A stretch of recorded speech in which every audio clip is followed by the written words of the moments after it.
Hello everyone, welcome to tech Sharmit. आज के इस सेशन में हम देखेंगे कि किस तरह से हम क्लाउड एआई की हेल्प से इनकंसिस्टेंट एम्प्लॉय आईडीज को फिक्स कर सकते हैं अपने एक्सेल के अंदर। ठीक है, जैसा कि हम सीरीज कर रहे हैं अभी क्लाउड एआई और एक्सेल की, तो यहाँ पे हम डिटेल में समझ रहे हैं कि क्या प्रॉम्प्ट हमें देना चाहिए, किस तरह से हम एक प्रॉपर डिटेल्ड प्रॉम्प्ट को लिख सकते हैं जिससे कि हमारा जो डेटा है वो फिक्स हो जाए, क्लीन हो जाए। राइट, तो इस सेशन में भी वही हमारा प्रोसेस रहेगा कि कैसे हम एक how to fix inconsistent employ IDs in Excel using Claude AI. अब इस चीज़ को इम्प्लीमेंट करने के हमारे पास दो मेथड रहते हैं।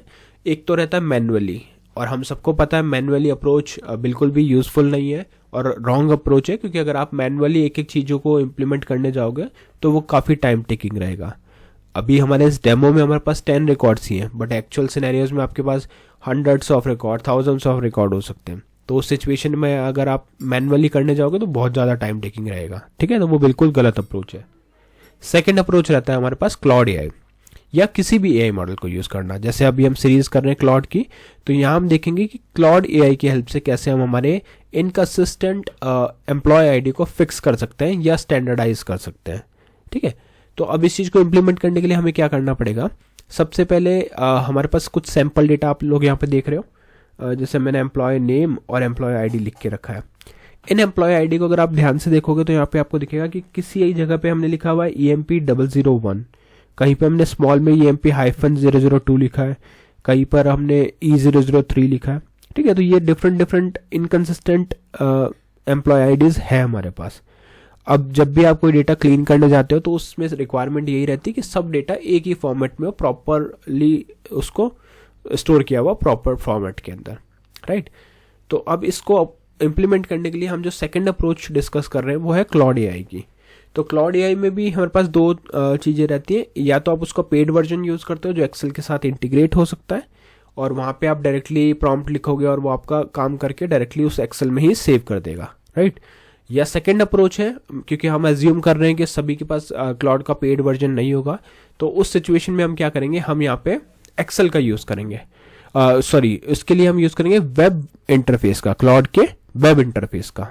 उसमें बस एक्स्ट्रा एफर्ट हमारा ये लगेगा कि हमारे को डेटा उसको प्रोवाइड करना पड़ेगा और वो जो आउटपुट देगा उसको कॉपी करके हमारे एक्सेल में पेस्ट करना पड़ेगा। बाकी सब चीज़ें सेम ही है, प्रॉम्प्ट भी सेम ही रहेगा।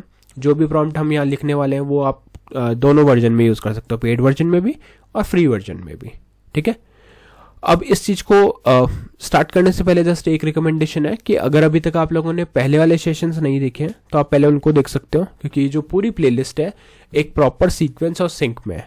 तो अगर आप उसको सिक्वेंशियली फॉलो करोगे तो और भी ज़्यादा ईजी रहेगा आप लोगों के लिए ऑनगोइंग टॉपिक को समझना और उसको इम्प्लीमेंट करना। क्योंकि अभी के लिए हमारी मेन प्रायोरिटी यही है कि कैसे हम एक एम्प्लॉय आईडी को क्रिएट करें, इनकंसिस्टेंट एम्प्लॉय आईडी को एक कंसिस्टेंट डेटा में कन्वर्ट करें। बट उससे पहले बहुत सारी और चीज़ें हमने डिस्कस की है, तो वो भी आप उसको वॉक थ्रू कर सकते हो।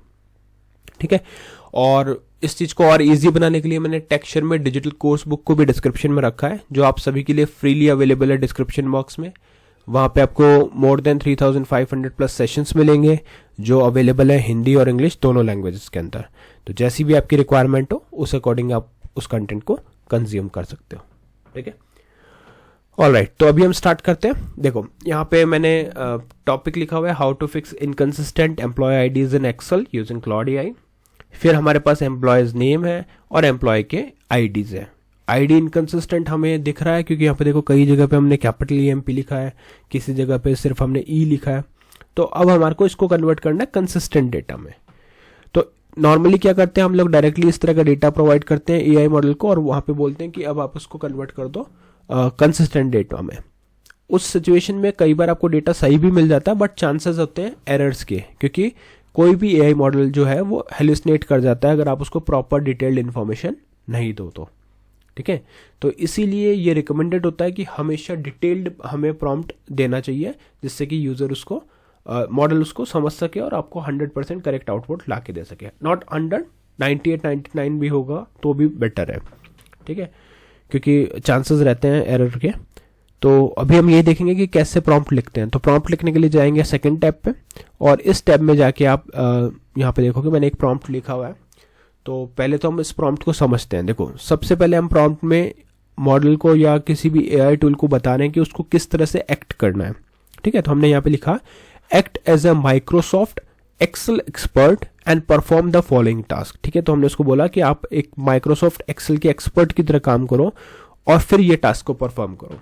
ठीक है, अब क्या टास्क परफॉर्म करना है ये बताने के लिए हम पहले उसको बताएंगे कि हमारे पास क्या डेटा है और उसे क्या परफॉर्म करना है। ठीक है, तो हमने यहाँ पे लिखा I have a column in Excel with employ IDs in mixed format.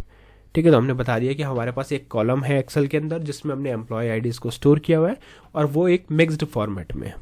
ठीक है, अब उसको क्या करना है, standardise all employ IDs into one consistent format. तो हमारे एआई टूल को ये करना है कि जो भी हमने डेटा प्रोवाइड किया उसको स्टैंडर्डाइज करना है, एक स्टैंडर्ड में लाना है और कंसिस्टेंट फॉर्मेट उसमें मेंटेन करना है। ठीक है, अब इतना करने के बाद में हम उसको रूल्स बताएंगे कि रूल्स क्या हैं। तो पहला रूल आता है final format must be EMP001, EMP002, EMP003 and ये सो ऑन। तो यहाँ पे हमने क्लियरली बता दिया कि हमें किस तरह का फॉर्मेट चाहिए, क्योंकि हमारे पास काफ़ी सारे फॉर्मेट्स हैं तो उसमें से फाइनल हमें चाहिए कौन सा।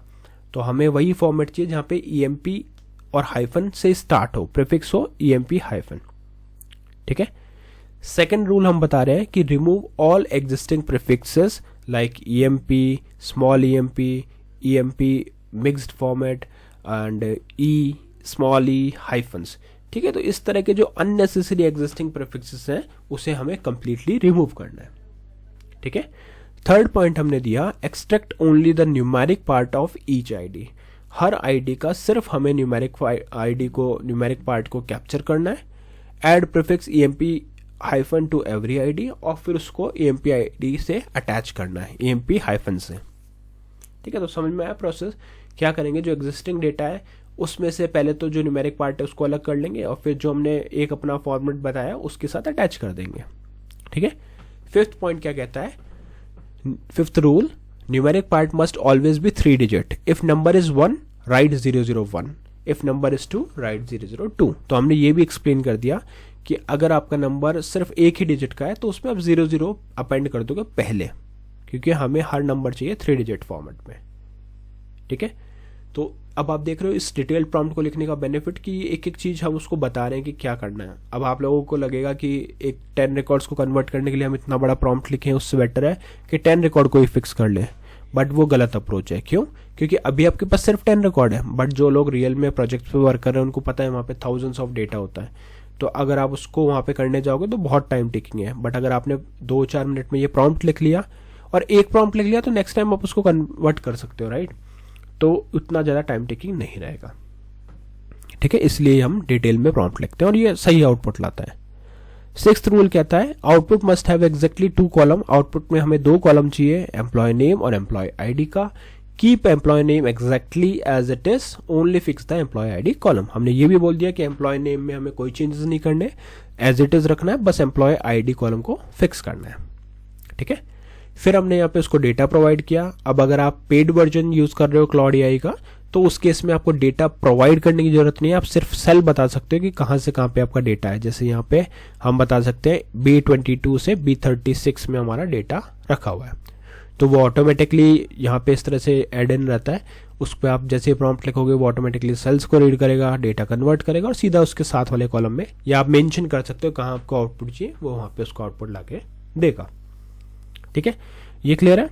नेक्स्ट पार्ट आता है हमारे पास कि अगर हमारे पास वेब इंटरफेस है तो उस सिचुएशन में हम डेटा प्रोवाइड करते हैं, क्योंकि उसको डायरेक्ट एक्सेस नहीं है आपके एक्सेल डेटा की, राइट? तो यहाँ पे मैंने डेटा प्रोवाइड कर दिया।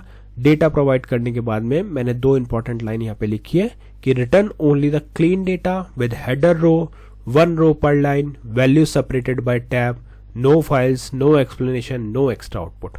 ठीक है, ये मेरी कुछ रिक्वायरमेंट है कि मुझे कोई भी फाइल जनरेशन नहीं करना, क्योंकि जो लोग क्लाउड पे वर्क कर रहे हैं उनको पता है कि क्लाउड ऑटोमेटिकली फाइल्स जनरेट कर देता है, विजुअल्स शो कर देता है। बट मुझे ऐसा कुछ नहीं चाहिए, मुझे जस्ट मेरा टास्क कंप्लीट करना है।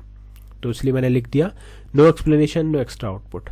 और फिर हमने एक नोट दिया put the output inside a code block so tabs are preserved when copying. ठीक है, तो हमें टैब्स को कॉपी पेस्ट करना है, तो आपको एज इट इज वहाँ पे उसको बनाना है कोड ब्लॉक के अंदर। क्लियर? तो अब बस हम इसको एग्जीक्यूट करते हैं और देखते हैं इसका आउटपुट कैसे आता है। तो उसके लिए मैं क्लॉड पे आ गया, क्लॉड पे आके मैंने सीधा अपना जो प्रॉम्प्ट है उसको पेस्ट किया और एंटर किया। देखना फ्रैक्शंस ऑफ सेकंड के अंदर ही इसने अपना आउटपुट ला के दिया और एग्जैक्ट आउटपुट है, कोई एक्स्ट्रा इन्फॉर्मेशन नहीं है। इसको करते हैं यहाँ से कॉपी, चलते हैं अपने फर्स्ट स्टेप पे और यहाँ जाके इसको पेस्ट कर देते हैं। देखो तो बिल्कुल एग्जैक्ट इसने 1 2 3 4 5 जैसा भी इसका फॉर्मेट था उन सबको फिक्स करके ये करेक्ट फॉर्मेट में हमारे को डेटा ला के दिया। अब ये कंसिस्टेंट डेटा है। क्लियर? तो इसी तरह से आप क्लॉड एआई वेब इंटरफेस की हेल्प से एक्सेल में रखे हुए डेटा को फिक्स कर सकते हो एक कंसिस्टेंट एम्प्लॉय आईडीज के अंदर। ठीक है, नेक्स्ट सेशन में हम इससे रिलेटेड और भी टॉपिक डिस्कस करेंगे। So thank you for watching tech शर्मत।